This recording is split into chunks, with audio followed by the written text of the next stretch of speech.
Ella and Daniel were the kind of couple people dreamed of becoming. Childhood friends who had grown into inseparable soulmates. Their bond was woven with years of laughter, shared secrets, and quiet understanding. They finish each other's sentences, predict each other's moods with a glance, and always do when the other needed a hand to hold. On a golden evening in late spring, as the sun dipped low and painted the sky with hues of orange and pink, Daniel had taken Ella to the place where they had first met, a small hill behind their school, overlooking a sleepy town. There, with a trembling smile and shining eyes, he pulled out a simple silver ring and slipped it onto her finger. "One day, we'll have a little house," he whispered, voice thick with emotion, "with a garden full of wildflowers. We'll travel the world, grow old together. I promise you, Ella, there's no one else I'd ever want to do life with." She laughed through her tears and kissed him, feeling as though the universe had aligned just for them. They were young, but they believed in forever, a forever that felt so real, so tangible, that nothing could tear it apart, or so they thought. 2 months later, it happened on a rainy night. The sky was already mourning. Heavy rain lashed the streets. The gutters overflowed and the wind screamed like a living thing. Ella sat curled up on the couch, phone in hand, glancing at it every few minutes. Daniel had promised he would be home by 7. It was already 8. Probably just traffic, she told herself aloud, forcing a laugh she didn't feel. When her phone finally rang, she snatched it up eagerly, expecting his voice, a sheepish apology. Instead, it was a voice she didn't recognize. Flat, grim, an officer, a hospital, words blurred together. Accident, severe impact, instantaneous death. "Sorry for your loss." Ella dropped the phone. It hit the floor with a hollow clatter that echoed around the room. For a moment, she simply sat there, staring at it. Then she laughed again, a thin, high sound that bordered on hysteria. This wasn't real. It couldn't be real. She grabbed her coat, slipping on mismatched shoes, and raced out into the storm, not even noticing the cold seeping through her clothes. Daniel needed her. He was waiting for her. The hospital smelled of bleach and sorrow. The fluorescent lights buzzed overhead, too bright, too sterile. A nurse led her down a long hallway, speaking gently, but Ella heard nothing beyond the pounding of her own heart. They showed her his body. For a split second, she refused to believe it was him. This pale, still thing on the cold table. It wasn't Daniel. Daniel was all warmth and laughter, a boy who couldn't sit still for 5 minutes, who filled every room with life. This was a mistake. She stumbled back, shaking her head violently. "No," she whispered, voice raw. No, that's not him. That's not him." Her knees buckled. She collapsed to the floor, sobbing so hard her chest ached.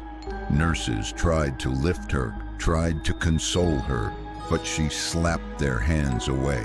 "He's not dead," she screamed. "He's coming back." "He promised me." No one answered her. Only the rain outside answered, beating mercilessly against the hospital windows. In the days that followed, Ella moved through the world like a shadow. At Daniel's funeral, she sat motionless, staring blankly ahead while friends and family wept around her. Someone pressed a folded note into her hands, a poem Daniel had once written for her, but she couldn't bear to open it. At night, she still set a place for him at the dinner table. She still left the porch light on, just in case he found his way home. She still woke up reaching for him, only to find empty sheets and a colder emptiness inside her chest. She kept thinking, if she loved him enough, needed him enough, maybe, just maybe, death would be a door she could force open. She began to read. She began to hope. There had to be a way. After all, Daniel had promised forever, and Ella had no intention of breaking that promise. She lay awake, staring at the ceiling, clutching his worn hoodie to her chest, willing herself to hear his voice one more time. She would have given anything for just one more moment, one more whisper of love. That was when she began to research seances.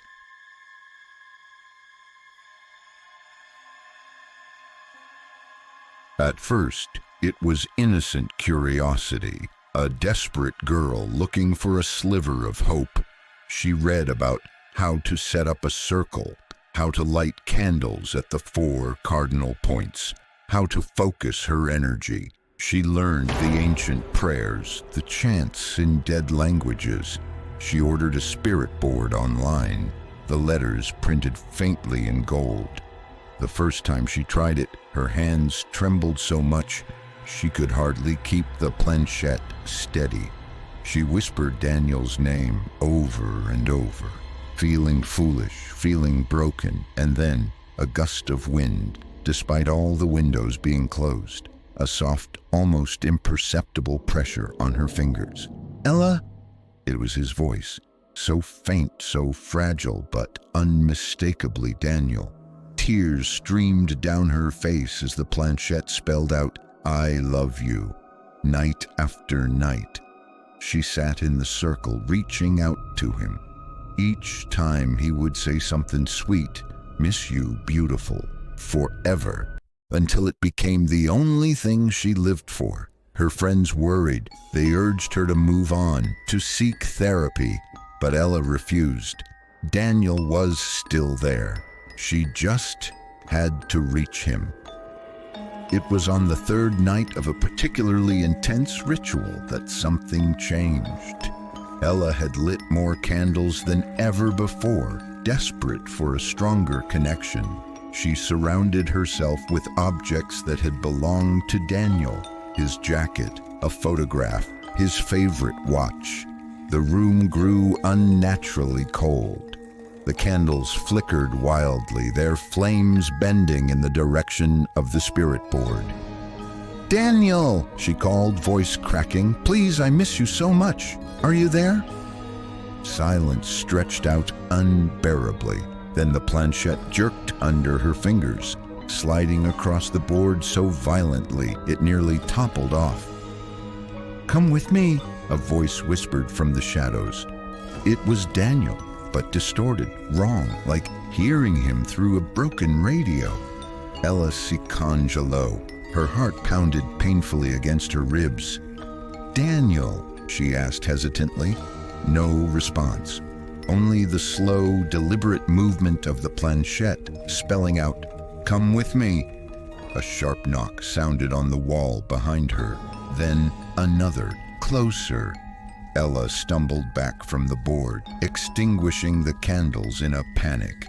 The room plunged into darkness, and for a terrible moment, she thought she saw a figure standing just beyond the circle, tall, hunched, head cocked at an unnatural angle.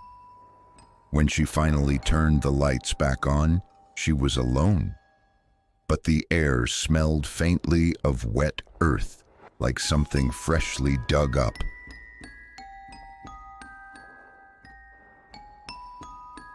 Ella apenas reconocía a sí misma, ya no.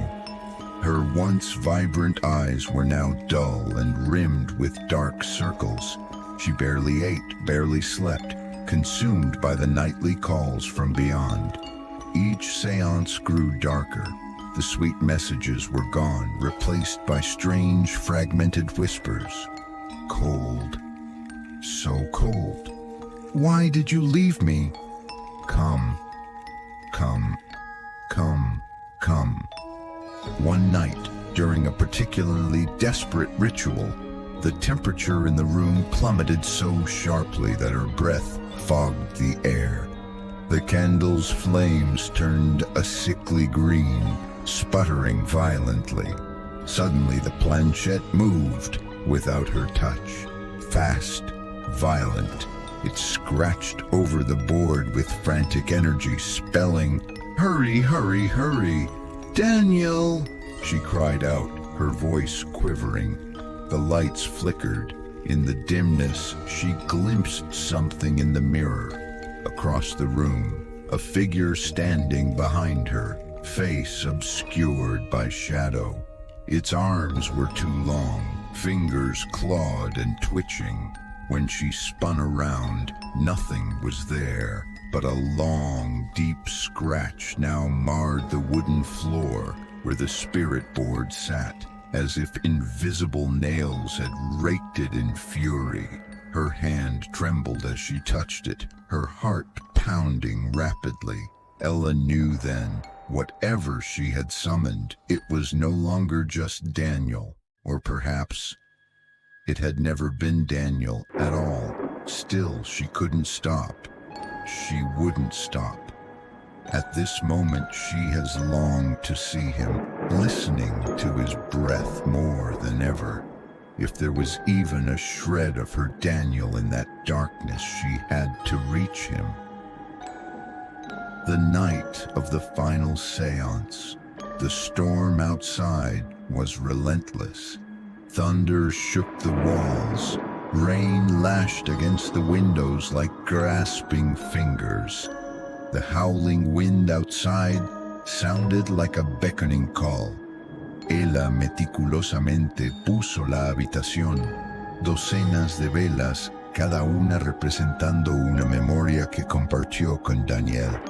She placed his photograph in the center of the circle, the one where he was laughing, alive, beautiful. "I miss you." Then, she whispered the incantations with a raw, desperate fervor, her voice breaking midway through. The planchette vibrated violently under her fingers, spinning so fast it blurred. The air grew thick, suffocating. Shadows pooled around her, stretching and writhing like living things. "Daniel, come to me," she sobbed. "Please, I'm ready. Take me with you." Suddenly, a deafening bang echoed through the apartment, like a door slamming open.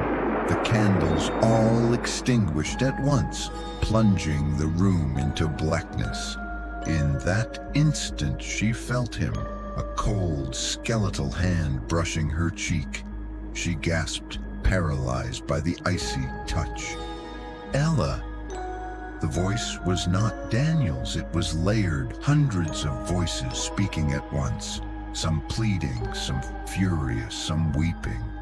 The spirit board exploded into splinters, throwing her backward. On the wall before her, words appeared in dripping black. "No return." Something crashed from the ceiling, a mass of writhing limbs and hollow eyes descending towards her with unnatural speed. Ella gritó, pero no fue un grito de miedo. It is a surrender and anticipation. This is the moment she has been waiting for all this time. She stepped forward into the darkness, into Daniel's outstretched arms. Arms that were bloated, broken, wrong. The two of them hugged each other tightly, content, as if afraid of losing each other once again. The room was filled with a roaring, howling wind as the entity wrapped around her, pulling her down, down, down, beyond the veil of life itself. The next morning, Ella's neighbors noticed the smell, sharp, metallic, unmistakable, when they broke down the door. They found her sitting upright in the center of the living room. Candles burned down to pools of wax around her. Her eyes were open but unseeing, lips frozen in a slight smile. The coroner said she had simply stopped. No foul play, no injuries. Her heart had ceased to beat as if something had called her away. The town whispered. Some said it was heartbreak, others something darker, but those closest to her knew the truth. On her spirit board, written in scorched black letters, were the words, "Together forever and sometimes, late at night." When the wind howled just right, you could hear laughter and whispers from the empty apartment. Two voices forever entwined beyond the veil.